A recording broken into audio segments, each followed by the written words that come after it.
श्री शिवाय नमस्तुभ्यम दोस्तों। 10 नवंबर 2025 सोमवार, षष्ठी तिथि की रात घर में इस जगह पर फेंक दें। एक मुट्ठी नमक भगवान भोलेनाथ जी के आशीर्वाद से जीवन के हर कष्टों से तुरंत मिल जाएगी। आपको मुक्ति आपके जीवन में होगी, धन की वर्षा और दोस्तों खुशियों से भर जाएगा।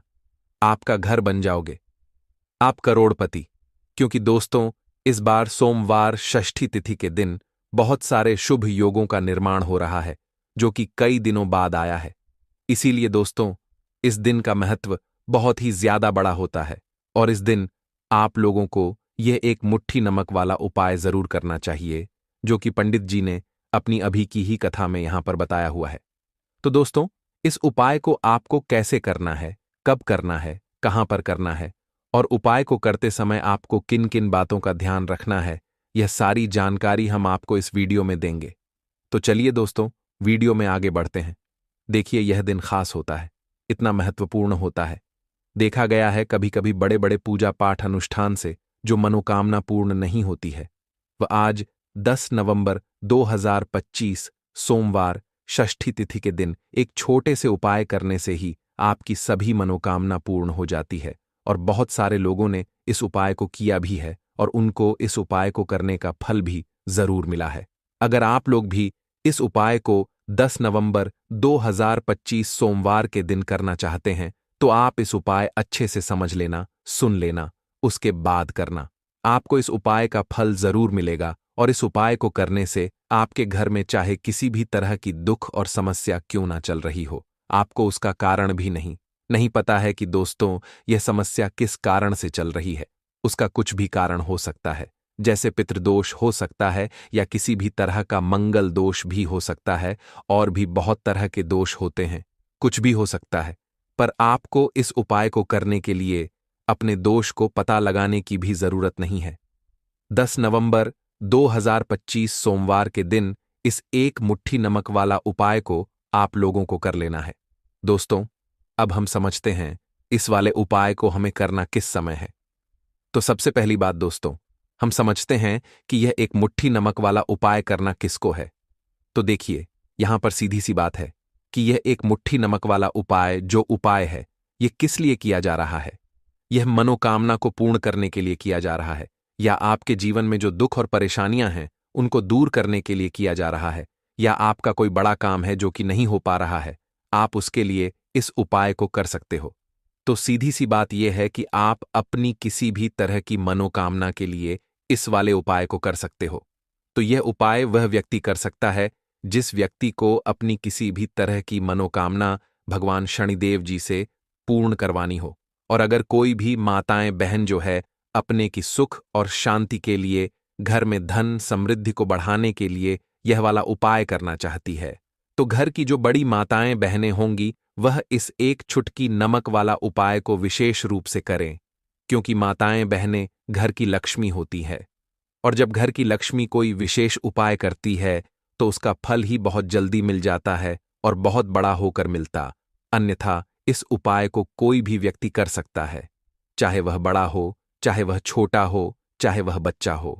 जिस व्यक्ति को एक मुट्ठी नमक वाला उपाय समझ आ गया, वह व्यक्ति इस एक मुट्ठी नमक वाला उपाय को सोमवार षष्ठी तिथि के दिन जरूर करे, क्योंकि उसको इस उपाय का फल बहुत ही जल्दी मिल जाएगा।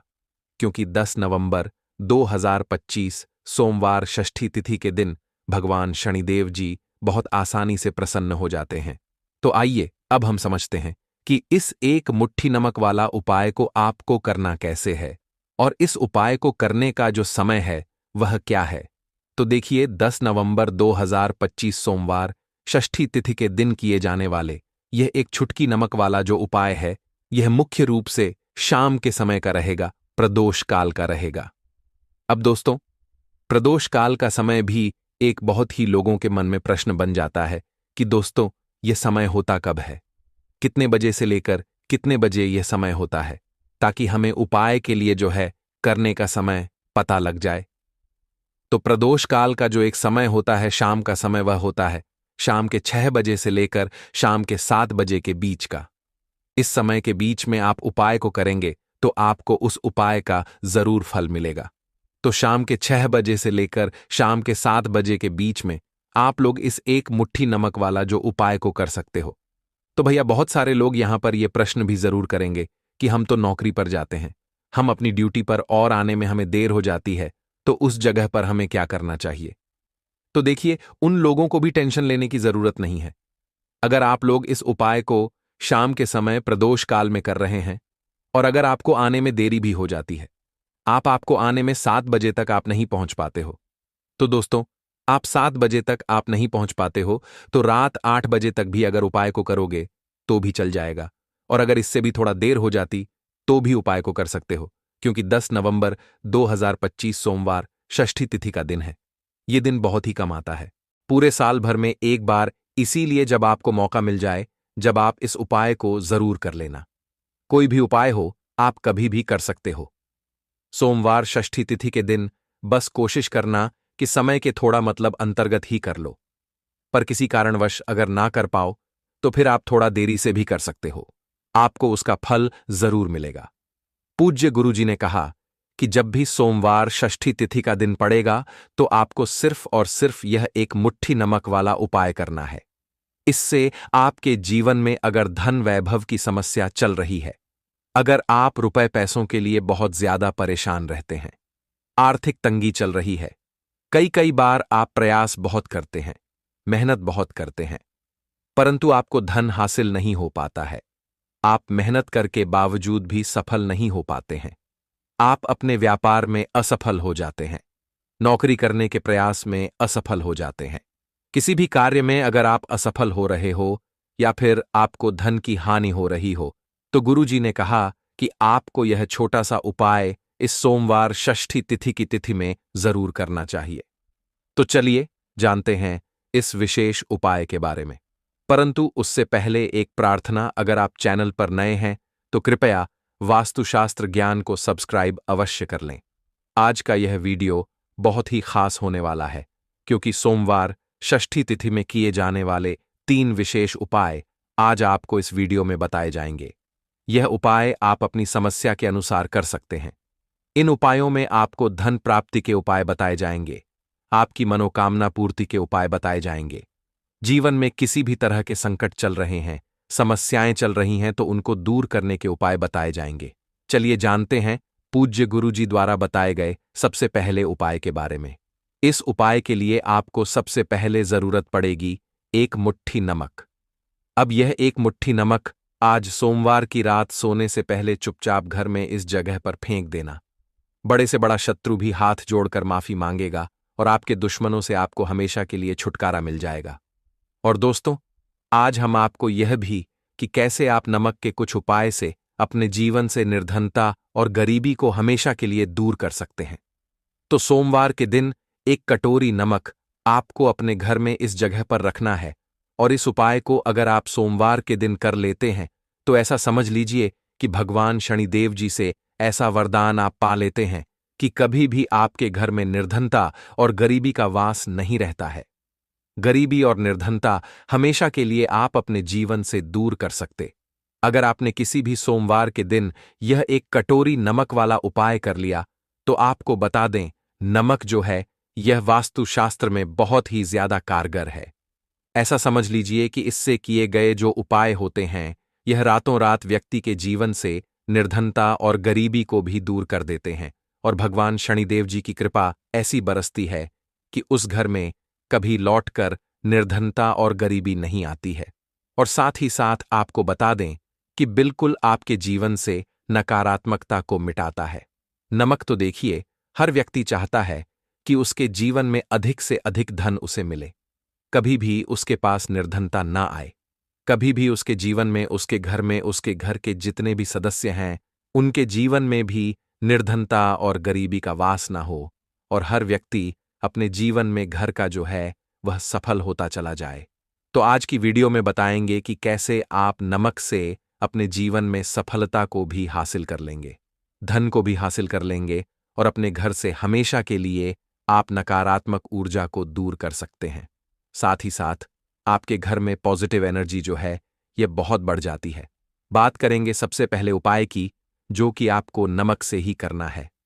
अब देखिए, जो पहला उपाय आपको बताने जा रहे हैं, इस उपाय को अगर आप कर लेते हैं तो ऐसा समझ लीजिए कि आपके घर में कभी भी नकारात्मक ऊर्जा का वास नहीं होता है। अब नकारात्मक ऊर्जा यानी कि नेगेटिव एनर्जी जो होती है, जब यह घर में हो तो व्यक्ति अपने जीवन में धन को लेकर, बीमारियों को लेकर, फिजूल खर्ची को लेकर बहुत ज्यादा परेशान हो जाता है। साथ ही साथ घर में क्लैश, लड़ाई झगड़े यह बहुत देखने को मिलते हैं। अगर आपके घर में कहीं ना कहीं नकारात्मक ऊर्जा है, अब इसे दूर करने के लिए नमक से उत्तम कोई उपाय नहीं होता। तो करना क्या है? आपको थोड़ा सा नमक लेना, सेंधा नमक जो होता है, ठीक है ना? सेंधा नमक लेना है और जिस पानी से आप पोंछा लगाते हैं उसके अंदर आपको यह सेंधा नमक डालना है और डालकर आपको पोछा लगाना है। तो सादा नमक डालकर जब आप अपने घर में पोछा लगाते हैं तो ऐसा समझ लीजिए कि जो काम आपका वर्षों से अटका हुआ था, ना जो काम नहीं बनना था, जो घर में धन नहीं आ रहा था या घर में क्लेश बहुत था, फिजूल खर्ची बहुत थी, इस तरह की समस्याएं, इस तरह के जो बड़े बड़े दुख आपके जीवन में हैं, आपके जीवन से, आपके घर से नाकोसों दूर हो जाएंगे और कभी लौटकर आपके जीवन में नहीं आएंगे। तो बहुत ही उत्तम उपाय है। यह उपाय आपको जरूर करना चाहिए। हफ्ते का एक दिन चुन लें कि आपको एक दिन हफ्ते में नमक डालकर पोछा लगाना है। तो सोमवार के दिन आप लगाएं और बिल्कुल आपके घर से नेगेटिव एनर्जी दूर हो जाएगी। तो यह पहला उपाय है। अब जल्दी से बात कर लेते हैं दूसरे उपाय की। और जो दूसरा उपाय आपको बताने जा रहे हैं, ऐसा समझ लीजिए कि इस उपाय को अगर आप करते हैं तो कभी भी आपके जीवन में समस्याएं नहीं आती हैं। आप अपने जीवन में जिस काम को करते हैं उसे बहुत आसानी से कर लेते हैं।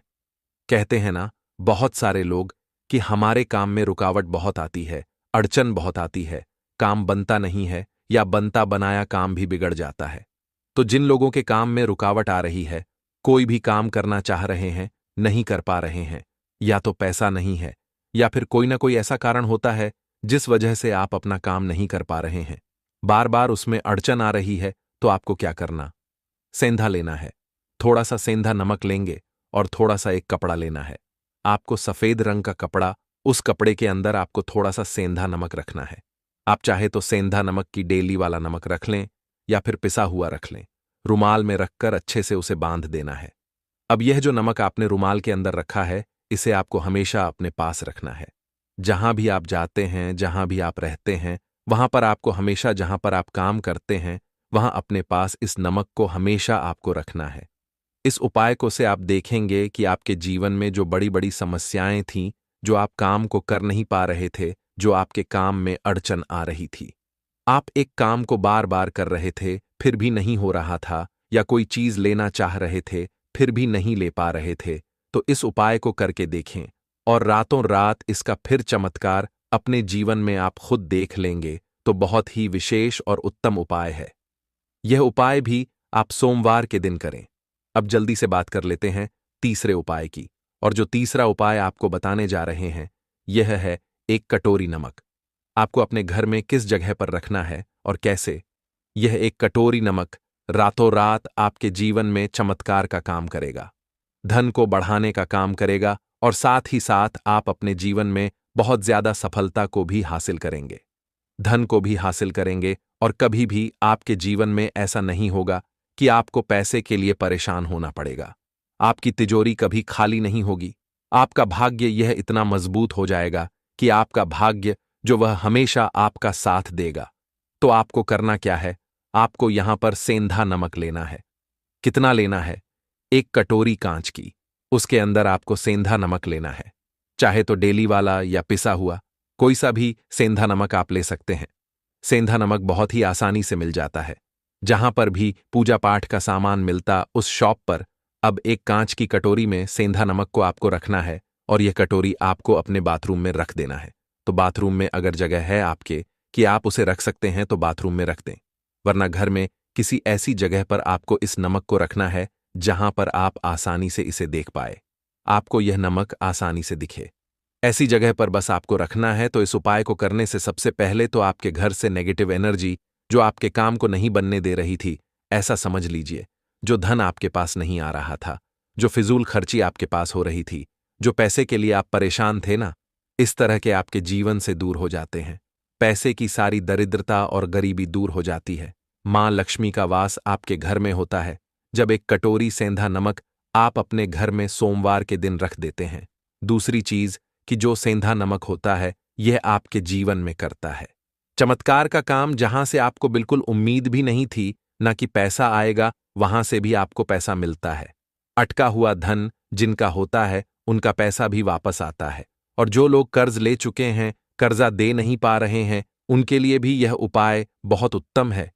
क्योंकि जब भी आप अपने घर से बाहर निकलते हैं ना, और आपको अगर सेंधा नमक से भरी हुई कटोरी दिख जाती है, तो ऐसा समझ लीजिए आपका दिन इतना बढ़िया जाता है और इतना अच्छा आपका काम चलता है। चाहे आप नौकरी करने जा रहे हैं, बिजनेस पर जा रहे हैं, अपनी शॉप पर जा रहे हैं, आप जब लौट कर घर आते हैं ना, तो धन ही धन आपके पास होता है। तो बहुत ही उत्तम उपाय है यह। एक कटोरी सेंधा नमक आप सोमवार के दिन अपने घर में जरूर रखें, माता लक्ष्मी का ध्यान करते हुए। अब देखिए, बहुत सारे लोग हैं जो कहते हैं ना कि हमारे भाग्य में शायद गरीबी लिखी है, या हमारे भाग्य में पैसा ही नहीं लिखा है, हम तो शायद गरीब ही रह जाएंगे, हम पैसे वाला नहीं बन सकते। तो देखिए, आपको बता दें कि अब हर व्यक्ति पैसे वाला बन सकता है। अगर वह मेहनत करता है और पैसे वाला बनना चाहता है तो बन सकता है एक कटोरी नमक से। तो देखिए, जो यह शुक्र का कारक होता है, नमक शुक्र का कारक होता है, और अगर आप दान कर देते हैं नमक का, तो आपका शुक्र बहुत मजबूत हो जाता है। शुक्र के मजबूत होते ही आप देखेंगे कि जीवन में पैसा आना शुरू हो जाता है, बहुत तेजी से आना शुरू हो जाता है। और सबसे बड़ी बात कि आपका पैसा कभी भी फिजूल खर्ची में नहीं जाता है, क्योंकि यह धन जो आपको मिल रहा, यह ऐसा धन मिल रहा है जो कभी भी आपके घर से बुरी चीजों के लिए बाहर नहीं जाएगा, न दवाइयों में नहीं जाएगा, न दुर्घटना में जाएगा। आपका पैसा घर से बाहर जाएगा। देखिए, पैसा तो घर से बाहर जाता ही है, परंतु एक समय के साथ जाएगा। कभी भी धन आपका दवाइयों में, बीमारियों में, दुर्घटनाओं में नहीं जाएगा। अच्छी चीजों में आपका पैसा जाएगा, क्योंकि यह जो धन आपके पास आ रहा, ऐसा समझ लीजिए इतना उत्तम धन आ रहा है कि यह हमेशा बढ़ेगा, कभी घटेगा नहीं।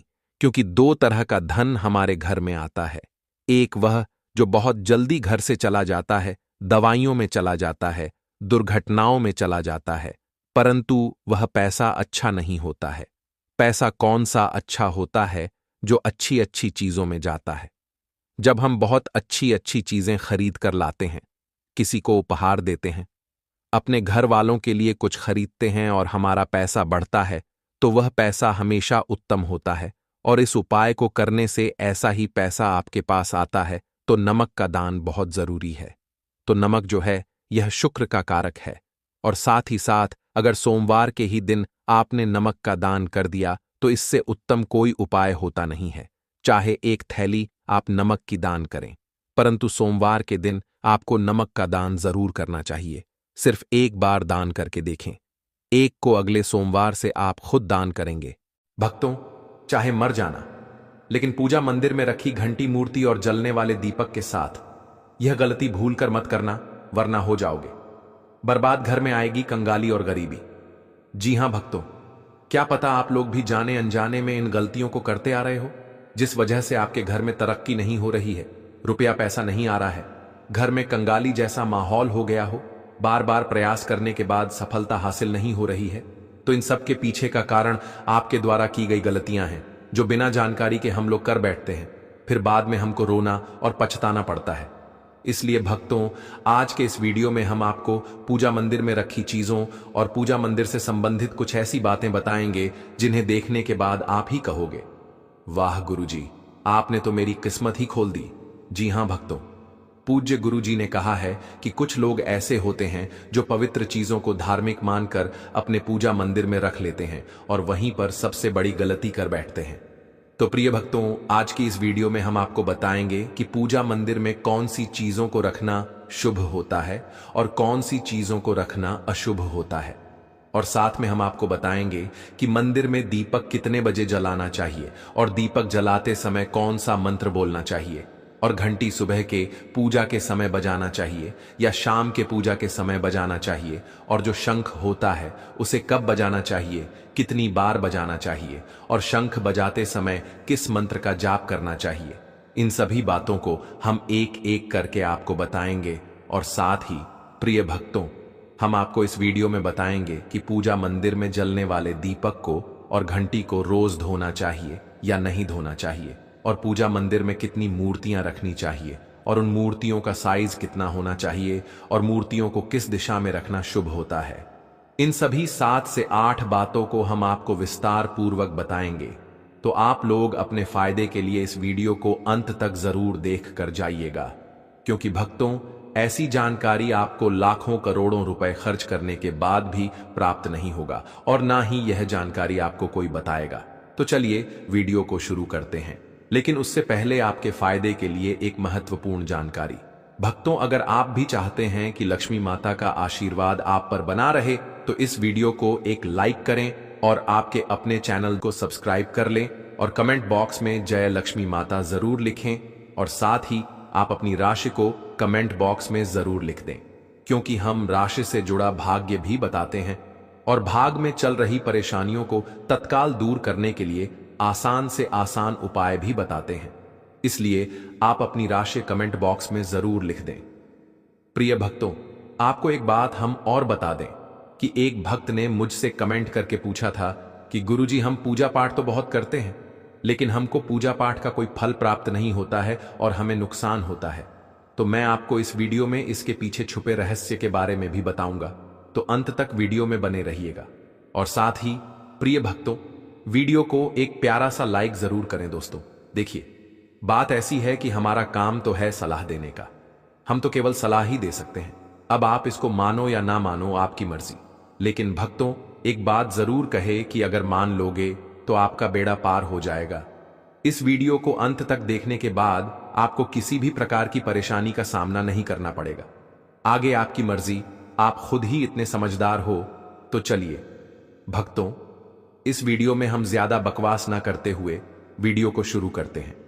भक्तों, पूज्य गुरुजी कहते हैं कि पूजा हमारे जीवन का एक अहम हिस्सा है। हर कोई किसी ना किसी देवी देवता की पूजा जरूर करता है। कोई मां दुर्गा को मानता है तो कोई भगवान श्री विष्णु की आराधना करता है। पूजा करने से जीवन में सुख समृद्धि आती है और हमें उसका फल भी मिलता है। लेकिन क्या आप जानते हैं कि कई बार हमारी छोटी छोटी गलतियां ही पूजा का पूरा फल मिलने में रुकावट बन जाती है। यह गलतियां अक्सर अनजाने में होती हैं और हम इन्हें मामूली समझकर नजरअंदाज कर देते हैं। शास्त्रों में इन बातों का विशेष उल्लेख किया गया है ताकि हम अपनी पूजा का संपूर्ण फल प्राप्त कर सके। आज हम आपको घर के मंदिर में दिए और घंटी के सही उपयोग के बारे में बताएंगे। क्या आपको पता है कि दिया रोज धोना चाहिए या हफ्ते में 1-2 बार? अगर दिया धातु का है तो उसकी सफाई कब करनी चाहिए, और मिट्टी के दिए का उपयोग किन विशेष अवसरों पर करना चाहिए? साथ ही मंदिर में कैसी घंटी होनी चाहिए, उसे कितनी बार बजाना चाहिए और किस समय बजाना चाहिए? क्या शाम की पूजा में घंटी बजाना उचित है या नहीं? इन सभी सवालों के जवाब आपको इस वीडियो में मिलेंगे। भक्तों, इस वीडियो को पूरा देखना बहुत जरूरी है, क्योंकि अधूरी जानकारी कभी कभी गलतफहमियां पैदा कर सकती है। कई लोग वीडियो को बीच बीच से देखकर छोड़ देते हैं, लेकिन ऐसा करने से वे पूरी जानकारी प्राप्त नहीं कर पाते। आधी अधूरी जानकारी से कोई भी व्यक्ति सही लाभ नहीं उठा सकता। इसलिए अगर आप इस विषय में गहराई से जानना चाहते हैं तो वीडियो को पूरा देखें। अब एक बात और, कुछ लोग ऐसे होते हैं जो नाच गाने, अर्धनग्न लड़कियों और लड़कों की वीडियो को खूब देखते हैं, उन्हें लाइक और सब्सक्राइब भी करते हैं, लेकिन जब बात ज्ञान और धर्म की आती है तो वीडियो को अधूरा छोड़कर चले जाते हैं। ऐसे लोगों को समझना चाहिए कि सच्चे ज्ञान से ही जीवन में सफलता और शांति मिलती है। अगर आपको सच में अपने जीवन को अच्छा बनाना है तो सच्चे ज्ञान की ओर कदम बढ़ाइए। तो भक्तों, ज्यादा समय ना लेते हुए अब वीडियो शुरू करते हैं। भक्तों, आज हम आपको बताएंगे कि पूजा में उपयोग किए जाने वाले दिए और मंदिर की घंटी से जुड़ी कुछ महत्वपूर्ण बातें, जिनका सही तरह से पालन करने से आपकी पूजा का फल कई गुना बढ़ सकता है। अक्सर लोग इन छोटी छोटी बातों को नजरअंदाज कर देते हैं, जिससे पूजा का पूरा लाभ नहीं मिल पाता। तो आइए जानते हैं कि दिए और घंटी का सही उपयोग कैसे करें। सबसे पहले बात करते हैं मिट्टी के दिए की। जब भी कोई बड़ा त्योहार आता है, खासकर दिवाली, नवरात्रि या किसी विशेष पूजा अनुष्ठान का आयोजन होता है, तब मिट्टी के दिए जलाने की परंपरा होती है। यह बहुत ही शुभ माना जाता है। घर के मंदिर में या दरवाजे के पास इसे जलाने से घर में सकारात्मक ऊर्जा बनी रहती है। मिट्टी का दिया शुभता का प्रतीक माना गया है और इसका उपयोग करने से किसी भी प्रकार का वास्तु दोष नहीं होता। लेकिन मंदिर में इसके उपयोग से जुड़ा एक विशेष नियम है जिसे बहुत कम लोग जानते हैं। मिट्टी के दिए को केवल एक बार जलाने के बाद दोबारा मंदिर में नहीं रखना चाहिए। हर बार नया मिट्टी का दिया जलाना ही शुभ माना गया है। ऐसा करने से घर में सुख समृद्धि बनी रहती है और देवी देवताओं की कृपा प्राप्त होती है। अब बात करते हैं धातु के दियों की। आपने देखा होगा कि कई लोग पूजा में पीतल या तांबे के दियों का उपयोग करते हैं। यह न सिर्फ दिखने में सुंदर लगते हैं, बल्कि इनका धार्मिक महत्व भी बहुत ज्यादा है। अगर आप भी धातु के दी का उपयोग करते हैं तो इसकी शुद्धता बनाए रखना बेहद जरूरी है। पूजा में उपयोग किए जाने वाले किसी भी चीज को अशुद्ध नहीं रखना चाहिए, खासकर दिया तो बिल्कुल भी नहीं। इसलिए इसे रोज साफ करना चाहिए। सबसे अच्छा तरीका है कि इसे गंगा जल से धोया जाए। गंगा जल से इसे शुद्ध करने से इसकी पवित्रता बनी रहती है और घर में सकारात्मक ऊर्जा का प्रवाह होता है। कई लोग इसे हफ्ते में 1 या 2 बार ही साफ करते हैं, लेकिन ऐसा करने से यह पूरी तरह से शुद्ध नहीं हो पाता। इसलिए इसे रोज धोने की आदत बनाएं। अब आगे इस वीडियो में हम आपको बताएंगे कि मंदिर की घंटी को कब और कैसे साफ करना चाहिए और इसे कितनी बार बजाना चाहिए। इसलिए इस ज्ञानवर्धक जानकारी को अधूरा छोड़कर मत जाइए। वीडियो को पूरा देखिए ताकि आपको सही जानकारी प्राप्त हो सके। भक्तों, अब बात करते हैं घर के मंदिर में रखी घंटी के महत्व और सही उपयोग की। आपने देखा होगा कि हर मंदिर में घंटी जरूर होती है, चाहे वह घर का मंदिर हो या कोई बड़ा देवालय। इसकी मधुर ध्वनि जहां एक ओर सकारात्मक ऊर्जा को बढ़ाती है, वहीं दूसरी ओर नकारात्मक शक्तियों को दूर भी करती है। लेकिन क्या आप जानते हैं कि घंटी को सही दिशा में रखना और सही विधि से बजाना बहुत जरूरी होता है। अगर इसे गलत दिशा में रखा जाए या गलत तरीके से बजाया जाए तो यह शुभ फल देने के बजाय विपरीत प्रभाव भी डाल सकती है। घर के मंदिर में आमतौर पर पीतल की घंटी ही देखी जाती है क्योंकि यह सबसे शुभ मानी जाती है। ध्यान देने वाली बात यह है कि घंटी को कभी भी दक्षिण दिशा में नहीं रखना चाहिए क्योंकि इसे अशुभ माना जाता है। इसे हमेशा पूजा स्थल के पास या मंदिर के प्रवेश द्वार पर रखना चाहिए। इससे जब भी आप मंदिर में प्रवेश करें तो सबसे पहले घंटी बजाकर भगवान को अपनी उपस्थिति का एहसास करा सकें। सबसे उत्तम घंटी वह होती है जिस पर गरुड़ की नक्काशी बनी हो, जिसे गरुड़ घंटी कहा जाता है। यह घंटी विशेष रूप से शुभ मानी जाती है और इसकी ध्वनि घर के वातावरण को अत्यंत पवित्र बना देती है। अब जानते हैं कि घंटी को कितनी बार और कब बजाना चाहिए। जब भी भगवान को भोग लगाएं तो घंटी को 5 बार बजाना चाहिए।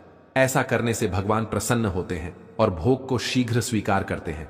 लेकिन पूजा के दौरान घंटी को जोर से या बहुत देर तक लगातार नहीं बजाना चाहिए। इसे केवल 3 बार बजाना चाहिए, वह भी शांति और श्रद्धा के साथ। घंटी हमेशा दाहिने हाथ से ही बजाएं और इसे बजाते समय आपका मुख पूजा स्थल की ओर होना चाहिए। घंटी से जुड़ी एक और महत्वपूर्ण बात यह है कि इसे केवल सुबह की पूजा में ही बजाना चाहिए। शाम की पूजा में घंटी बजाना अच्छा नहीं माना जाता। ऐसा करने से घर में शांति भंग हो सकती है और पूजा का पूर्ण फल नहीं मिल पाता। इसलिए इस नियम का पालन करके आप अपनी पूजा को अधिक फलदायी बना सकते हैं। अब एक और महत्वपूर्ण बात, जब भी आप किसी मंदिर जाते हैं, खासकर घर के बाहर के मंदिर में, तो मंदिर में प्रवेश करते ही घंटी बजानी चाहिए। इसका अर्थ होता है कि आपने भगवान के दरबार में प्रवेश कर लिया है और अब आप उनकी पूजा आरंभ करने जा रहे हैं। लेकिन जब आप मंदिर से बाहर निकले तो घंटी बजाने की आवश्यकता नहीं होती। घंटी बजाने का भी एक विशेष संकेत होता है। अगर आप एक बार घंटी बजाते हैं तो इसका अर्थ होता है कि आपने मंदिर में प्रवेश किया और भगवान को अपनी उपस्थिति का संकेत दिया। अगर आप 2 बार घंटी बजाते हैं तो इसका अर्थ होता है कि आप अपनी प्रार्थना और मन की बातें भगवान के समक्ष रख रहे हैं। यह छोटी छोटी बातें दिखने में भले ही सामान्य लगे, लेकिन इनका गहरा आध्यात्मिक महत्व है। तो भक्तों, इन नियमों का पालन करें और अपनी पूजा को और भी प्रभावशाली बनाएं। अब आगे हम आपको कुछ ऐसी बातें बताने जा रहे हैं जिन्हें शायद ही कोई आपको बताएगा, इसलिए इस ज्ञानवर्धक जानकारी को अधूरा छोड़कर मत जाइए। पूरी बात ध्यान से सुनिए ताकि आप भगवान को आसानी से प्रसन्न कर सके। लेकिन उससे पहले अगर आप भी चाहते हैं कि लक्ष्मी माता का आशीर्वाद आप पर बना रहे तो इस वीडियो को एक लाइक करें और आपके अपने चैनल को सब्सक्राइब कर लें और कमेंट बॉक्स में जय लक्ष्मी माता जरूर लिखें।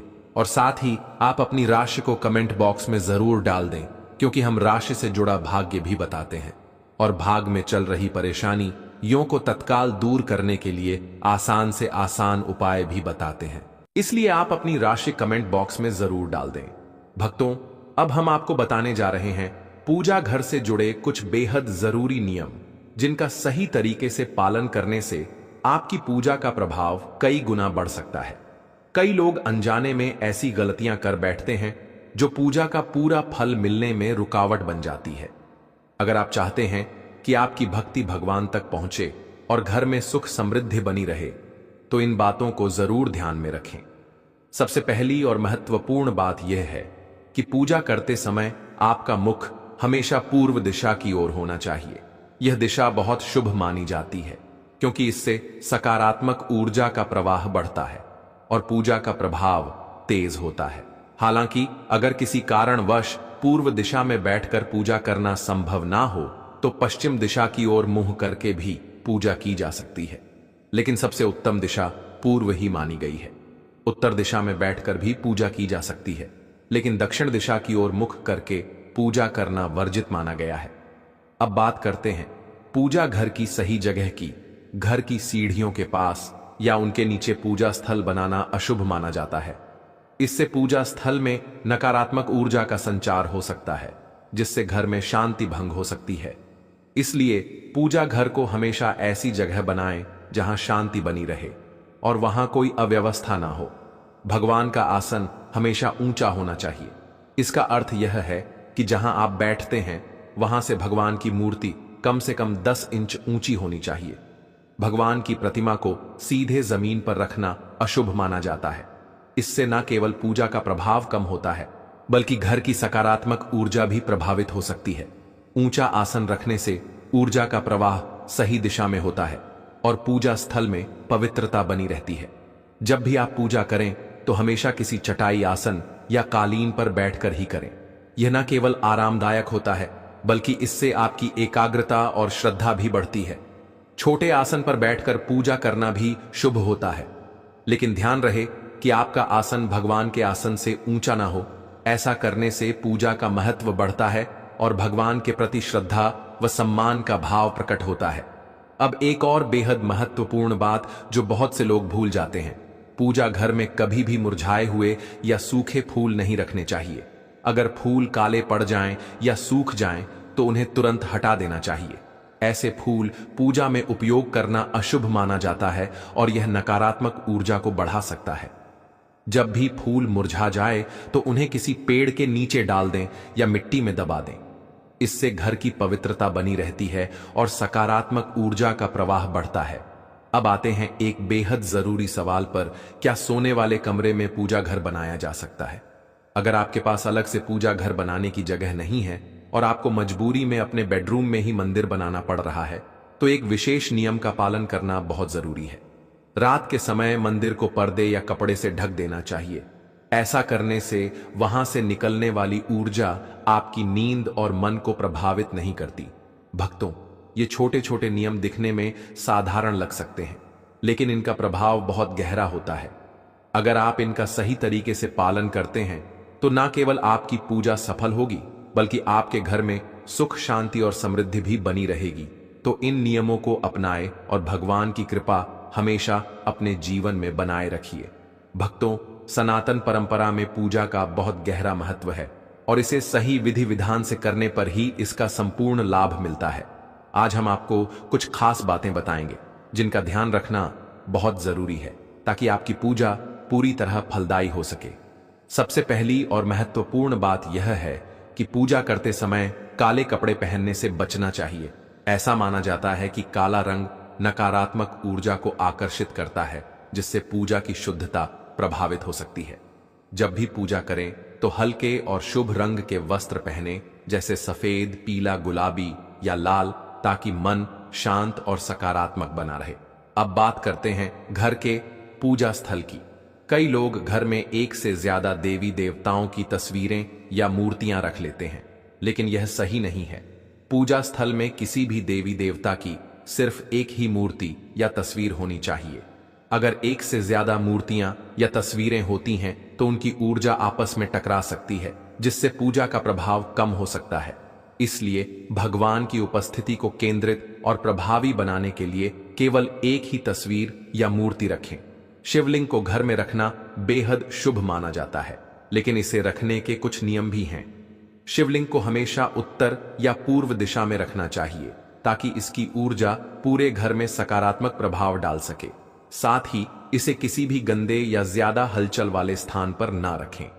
अगर आप शिवलिंग की सही विधि से पूजा करते हैं तो घर में सुख, समृद्धि और शांति बनी रहती है। भगवान की मूर्तियों और तस्वीरों का विशेष ध्यान रखना चाहिए। अगर कोई मूर्ति या तस्वीर टूट जाती है तो उसे तुरंत पूजा स्थल से हटा देना चाहिए। टूटी हुई मूर्तियां घर में नकारात्मक प्रभाव डाल सकती हैं और पूजा का प्रभाव भी कम हो जाता है।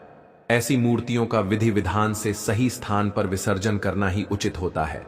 अब बात करते हैं उन चीजों की जो पूजा स्थल पर रखनी बहुत शुभ मानी जाती है। पूजा स्थल पर एक शंख जरूर होना चाहिए, क्योंकि शंख की ध्वनि से नकारात्मक ऊर्जा दूर होती है और घर में शुभता आती है। इसी तरह गोमती चक्र भी बहुत प्रभावी होता है, जो घर में सुख, समृद्धि और धन वृद्धि को आकर्षित करता है। इसके अलावा पूजा स्थल पर एक पात्र में शुद्ध जल रखना चाहिए, जिसे रोज बदलना जरूरी है, ताकि घर की ऊर्जा हमेशा पवित्र बनी रहे। पूजा स्थल की सफाई का भी विशेष ध्यान रखना चाहिए। गंदगी से नकारात्मकता बढ़ती है और पूजा का प्रभाव कम हो जाता है। रोजाना पूजा स्थल को अच्छे से साफ करें और वहां की व्यवस्था को सुंदर बनाए रखें। जब पूजा स्थल स्वच्छ और व्यवस्थित रहेगा तो वहां बैठकर ध्यान लगाना भी आसान होगा और पूजा का संपूर्ण फल मिलेगा। भक्तों, अगर इन सभी बातों का सही तरह से पालन किया जाए तो पूजा का प्रभाव कई गुना बढ़ जाता है और भगवान की कृपा भी हमेशा बनी रहती है। इसीलिए अपने पूजा स्थल को पवित्र और सकारात्मक बनाए रखें, ताकि आपके जीवन में सुख, शांति और समृद्धि बनी रहे। भक्तों, आज हम आपको पूजा मंदिर से जुड़े कुछ ऐसे नियम बताने जा रहे हैं जिनका पालन करने से आपकी पूजा का प्रभाव कई गुना बढ़ सकता है। जब भी घर में पूजा का स्थान बनाएं तो हमेशा इस बात का ध्यान रखें कि वह घर के सबसे शांत और पवित्र स्थान पर हो।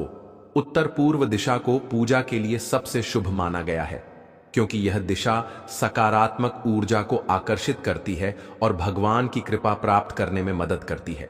कई लोग गलती से पूजा स्थल को बेडरूम या रसोई के पास बना लेते हैं, लेकिन यह सही नहीं है।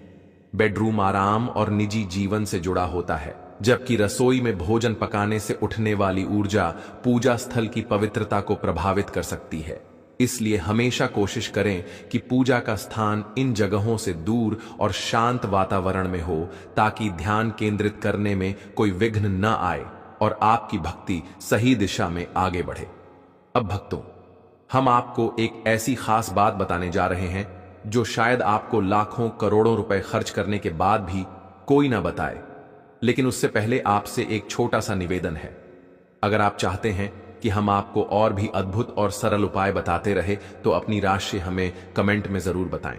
चलिए अब बात करते हैं पूजा में दीपक जलाने के सही नियमों की। पूजा में दीपक जलाना बहुत शुभ माना जाता है, लेकिन इसे सही तरीके से जलाना बेहद जरूरी है। सही तरीके से दीपक जलाने से घर में सकारात्मक ऊर्जा का संचार होता है और भगवान की कृपा प्राप्त होती है। दीपक को हमेशा भगवान की मूर्ति के सामने रखना चाहिए, ताकि उसका प्रकाश ईश्वर के आशीर्वाद और कृपा का प्रतीक बने। जब दीपक की रोशनी भगवान पर पड़ती है तो पूजा स्थल दिव्य ऊर्जा से भर जाता है और पूरा वातावरण पवित्र हो जाता है। अब एक बहुत महत्वपूर्ण बात, कभी भी खंडित या टूटा हुआ दीपक ना जलाएं, क्योंकि इससे पूजा में अपवित्र आ सकती है और शुभता बाधित हो सकती है। साथ ही एक और ध्यान देने वाली बात यह है कि पूजा में एक साथ 2 दीपक नहीं जलाने चाहिए। ऐसा करने से ऊर्जा का संतुलन बिगड़ सकता है। एक और बेहद खास नियम यह है कि घी और तेल के दीपक को कभी एक साथ नहीं जलाना चाहिए।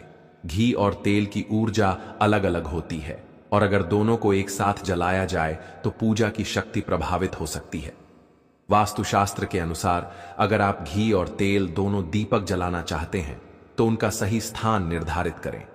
घी का दीपक हमेशा बाईं ओर और तेल का दीपक दाईं ओर रखना चाहिए। इससे पूजा स्थल की ऊर्जा संतुलित रहती है और घर में सुख समृद्धि बनी रहती है।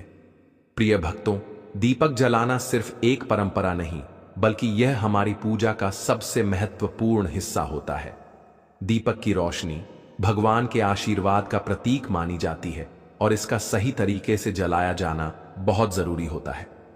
आज हम आपको दीपक जलाने के कुछ ऐसे नियम बताएंगे जिन्हें जानकर आप अपनी पूजा का प्रभाव कई गुना बढ़ा सकते हैं और अपने घर में सकारात्मक ऊर्जा को बनाए रख सकते हैं।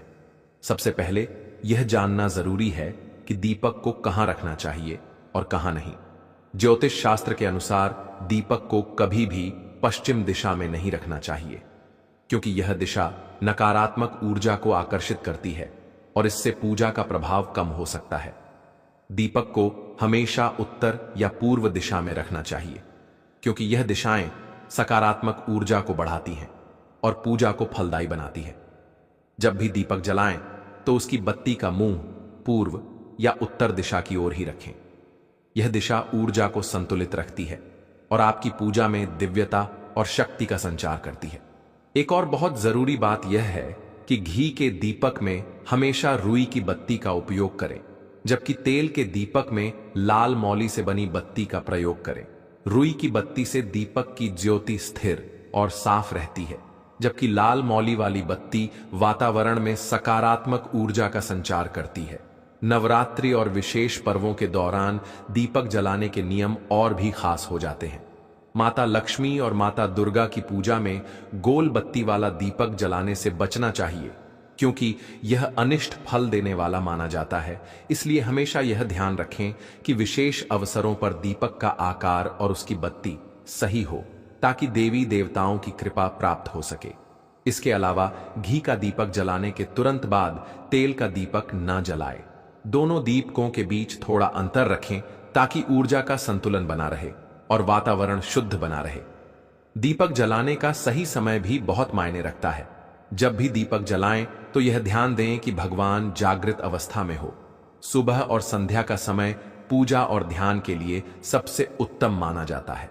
सुबह पूजा के दौरान दीपक जलाने से दिन भर सकारात्मक ऊर्जा बनी रहती है और संध्या आरती के समय दीपक जलाने से नकारात्मक शक्तियां दूर होती हैं। भक्तों, दीपक जलाने का महत्व सिर्फ धार्मिक दृष्टि से ही नहीं बल्कि वास्तुशास्त्र और ज्योतिष शास्त्र में भी बहुत गहरा बताया गया है। दीपक की रोशनी घर में 7 चक्रों को संतुलित करती है, नकारात्मकता को समाप्त करती है और पूरे वातावरण को शुद्ध बनाती है। इससे न सिर्फ आपके घर की ऊर्जा बदलती है बल्कि मानसिक शांति भी प्राप्त होती है। इसीलिए जब भी दीपक जलाएं तो इन नियमों का पूरा ध्यान रखें। इससे आपकी पूजा और जीवन में भगवान की कृपा हमेशा बनी रहेगी और आपके घर में सुख समृद्धि और सकारात्मकता का प्रवाह निरंतर बना रहेगा। भक्तों, घर के मंदिर को लेकर जितनी श्रद्धा और आस्था हमारे मन में होती है, उतना ही बड़ा दायित्व यह भी होता है कि उस पवित्र स्थान को हमेशा निर्मल और स्वच्छ रखा जाए। घर में मंदिर को केवल एक सजावट या शो पीस के तौर पर रखना सही नहीं है। यह घर की आत्मा और ऊर्जा का सबसे प्रमुख केंद्र होता है। जिस प्रकार हमारे शरीर के बिना आत्मा अधूरी है, उसी प्रकार घर के बिना मंदिर अधूरा है। मंदिर वह स्थान है जहां हम भगवान से संवाद करते हैं, अपनी पीड़ा और खुशी साझा करते हैं और अपनी भक्ति अर्पित करते हैं। इसलिए मंदिर की स्वच्छता केवल बाहरी सफाई नहीं बल्कि आंतरिक शुद्धि का भी प्रतीक है। जब हम सुबह उठकर स्नान करते हैं तब हम स्वयं को पवित्र करते हैं। उसी तरह जब सुबह मंदिर की सफाई करते हैं तो यह पूरे घर को पवित्र करने जैसा होता है। शास्त्रों में कहा गया है कि सुबह की बेला में देवताओं की ऊर्जा सबसे अधिक सक्रिय होती है। इस समय अगर मंदिर को स्वच्छ किया जाए तो घर में सकारात्मक ऊर्जा का संचार होता है और हर कार्य में सफलता मिलने लगती है। मंदिर की सफाई हमेशा सूर्योदय के बाद करनी चाहिए। रात के समय मंदिर को छेड़ना उचित नहीं माना जाता, क्योंकि रात को मंदिर विश्राम का स्थान माना जाता है। अब यहां सवाल आता है कि किन दिनों में मंदिर की सफाई करनी चाहिए और किन दिनों में नहीं। देखिए, सामान्यतः तो रोज ही मंदिर की हल्की फुल्की सफाई करनी ही चाहिए, जैसे अगरबत्ती की राख हटाना, मुरझाए फूलों को निकालना, दीपक की बची हुई बाती को बदलना, मूर्तियों या तस्वीरों पर हल्का कपड़ा फेर देना। ये सब कार्य रोज करने चाहिए। लेकिन सप्ताह में कुछ विशेष दिन ऐसे माने जाते हैं जब मंदिर की गहरी सफाई करना शुभ फल देता है। सोमवार को भगवान शिव की कृपा मिलती है, गुरुवार को बृहस्पति की और शुक्रवार को माता लक्ष्मी की। इन दिनों में मंदिर की धूल अच्छे से साफ करना, जल से स्थान धोना और अगर हो सके तो नई सजावट करना अत्यंत शुभ होता है। इसके विपरीत कुछ दिन ऐसे होते हैं जब मंदिर की सफाई नहीं करनी चाहिए, विशेष रूप से ग्रहण के समय और अमावस्या की रात को। ग्रहण काल में वातावरण में नकारात्मक शक्तियां अधिक सक्रिय रहती हैं और देवता भी इस समय पूजा ग्रहण नहीं करते। इसलिए उस समय मंदिर को छूना या उसकी सफाई करना अनुचित माना गया है। अमावस्या की रात भी इसी प्रकार की मानी जाती है। हालांकि अगले दिन सूर्योदय के बाद मंदिर की अच्छी तरह सफाई करना अत्यंत शुभ होता है। अब बात करते हैं झाड़ू की। झाड़ू केवल सफाई का साधन नहीं है, यह लक्ष्मी माता का प्रतीक है। जिस घर में झाड़ू का आदर किया जाता है वहां लक्ष्मी माता का स्थायी वास होता है। लेकिन जिस घर में झाड़ू का अपमान होता है वहां धीरे धीरे दरिद्रता का प्रवेश हो जाता है। मंदिर में झाड़ू लगाना इसलिए वर्जित माना गया है क्योंकि मंदिर देवताओं का घर है और वहां झाड़ू फेरना उनकी ऊर्जा को अशुद्ध करने जैसा माना जाता है। मंदिर के गर्भगृह या मूर्तियों के आसपास कभी भी झाड़ू नहीं लगाना चाहिए। वहां सफाई केवल जल, कपड़े या ब्रश से करनी चाहिए। हां, मंदिर के बाहर या आसपास के क्षेत्र में झाड़ू लगाई जा सकती है ताकि वहां धूल न जमे और वातावरण स्वच्छ बना रहे। झाड़ू लगाने के दिन और समय का भी महत्व है। शास्त्र कहते हैं कि सुबह के समय झाड़ू लगाने से घर की नकारात्मक ऊर्जा निकल जाती है और शाम को झाड़ू लगाने से दरिद्रता प्रवेश कर सकती है। इसलिए रात को झाड़ू लगाना वर्जित है। शनिवार और मंगलवार को लेकर भी अलग अलग मान्यताएं हैं। कहीं कहीं माना जाता है कि शनिवार को झाड़ू लगाने से धन की हानि होती है, तो कहीं इसे शुभ कहा गया है कि शनिवार को झाड़ू लगाने से घर की बुरी शक्तियां दूर होती हैं। असल में यहां मुख्य बात यह है कि झाड़ू का आदर करते हुए सही समय पर और श्रद्धा भाव से सफाई की जाए। अगर मंदिर की सफाई न की जाए तो धीरे धीरे वहां धूल जमने लगती है, मूर्तियों पर गंदगी आ जाती है और मुरझाए फूल पड़े रहते हैं। यह दृश्य न केवल भगवान को अप्रसन्न करता है बल्कि घर के वातावरण को भी भारी और बोझिल बना देता है। ऐसे घरों में बार बार कलह, मानसिक तनाव, आर्थिक संकट और स्वास्थ्य समस्याएं आने लगती हैं।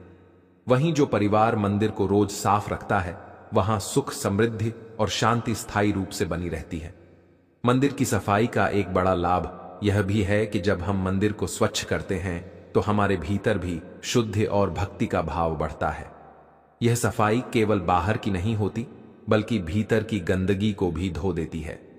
झाड़ू और मंदिर की सफाई को लेकर कई छोटी छोटी बातें हैं जिनका पालन करना जरूरी है। जैसे झाड़ू को कभी भी उल्टा नहीं रखना चाहिए, उस पर पैर नहीं रखना चाहिए और न ही उसे घर के मंदिर में रखकर भूलना चाहिए। झाड़ू हमेशा छिपाकर और आदर के साथ रखनी चाहिए। इसी प्रकार मंदिर की सफाई करते समय मन में शुद्ध भाव होना चाहिए। अगर कोई व्यक्ति बिना स्नान किए मंदिर की सफाई करता है तो उसका प्रभाव कम हो जाता है। इसलिए पहले स्नान करें, फिर मंदिर की सफाई करें और उसके बाद ही पूजा अर्चना करें। अब जरा यह सोचिए कि अगर मंदिर की सफाई का यह महत्व है तो जो परिवार इसे गंभीरता से लेता होगा वहां कितनी सकारात्मक ऊर्जा होगी। ऐसे घर में जब कोई मेहमान आता है तो उसे भी एक शांति और सुकून का अनुभव होता है। मंदिर की स्वच्छता केवल देवताओं को प्रसन्न नहीं करती बल्कि वह पूरे घर के वातावरण को स्वर्ग समान बना देती है। यही कारण है कि हमारे पूर्वजों ने हमेशा कहा कि मंदिर को हर हाल में साफ सुथरा रखना चाहिए। भक्तों, हमारे समाज में मासिक धर्म यानी पीरियड्स को लेकर कई तरह की मान्यताएं और परंपराएं जुड़ी हुई हैं। खासकर जब बात मंदिर की आती है तो लोग और भी ज्यादा संवेदनशील हो जाते हैं। अब यहां दो बातें समझना बहुत जरूरी है, एक धार्मिक दृष्टिकोण से और दूसरी वास्तु और ऊर्जा के दृष्टिकोण से। धार्मिक दृष्टि से हमेशा से यह माना गया है कि मासिक धर्म के दिनों में स्त्रियों को किसी भी तरह की पूजा पाठ, मंदिर की सफाई या भगवान की प्रतिमा को छूना नहीं चाहिए। इसका कारण यह बताया गया है कि उन दिनों शरीर शुद्धि की प्रक्रिया से गुजर रहा होता है और स्त्री का शरीर थका हुआ तथा ऊर्जा में कुछ हद तक कमजोर हो जाता है। मंदिर को घर का सबसे पवित्र स्थान माना जाता है और वहां बहुत उच्च स्तर की सात्विक ऊर्जा रहती है। अगर इन दिनों में स्त्रियां मंदिर की सफाई या मूर्तियों को छूती हैं तो ऊर्जा का असंतुलन हो सकता है। शास्त्रों में इसे अनुचित कहा गया है और इसीलिए स्त्रियों को इस दौरान मंदिर से दूरी बनाकर रखने की सलाह दी जाती है। अब अगर इसे वास्तु और ऊर्जा विज्ञान के हिसाब से देखें तो भी यही बात सामने आती है। मासिक धर्म के दौरान स्त्रियों का शरीर विषाक्त पदार्थों को बाहर निकाल रहा होता है। इस वजह से शरीर के चारों ओर का ऊर्जा क्षेत्र थोड़ा भारी हो जाता है।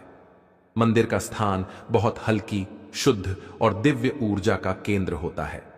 अगर इस समय स्त्री मंदिर की सफाई करती है तो वह भारी ऊर्जा मंदिर की शुद्ध ऊर्जा से टकराती है और माहौल में असंतुलन पैदा हो जाता है। यही कारण है कि हमारे पूर्वजों ने कहा कि उन दिनों मंदिर की सफाई किसी और सदस्य को करनी चाहिए।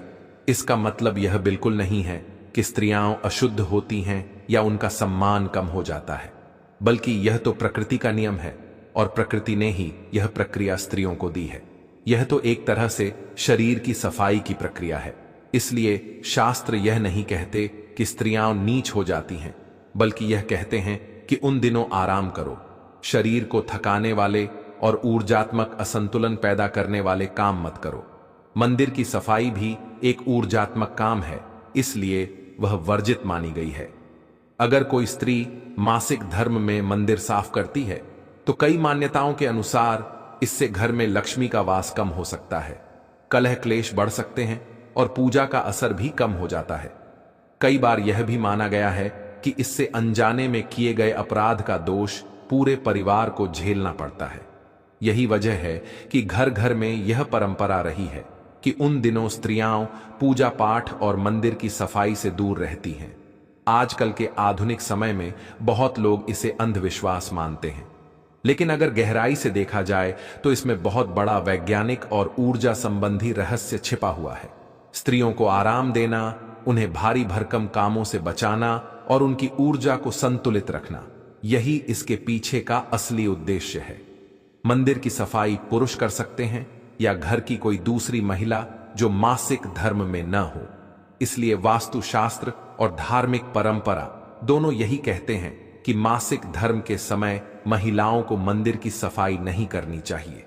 यह न तो भगवान का अपमान है और न ही स्त्रियों के लिए कोई भेदभाव, बल्कि यह उनके स्वास्थ्य, उनकी ऊर्जा और मंदिर की पवित्रता के लिए बनाई गई एक सावधानी है। दोस्तों, यह तमाम जानकारी जन रुचि को ध्यान में रखकर दी जा रही है। ज्योतिष और धर्म के उपाय को अपनी आस्था और विश्वास पर आजमाएं। हमारी वीडियो का उद्देश्य सिर्फ आपको बेहतर सलाह देना है। इस संदर्भ में हम किसी भी प्रकार का कोई दावा नहीं करते हैं। तो दोस्तों, आज की हमारी वीडियो आपको कैसी लगी हमें कमेंट करके बताएं। अगर आपको हमारी वीडियो अच्छी लगी तो कमेंट बॉक्स में जय मां लक्ष्मी जरूर लिखें।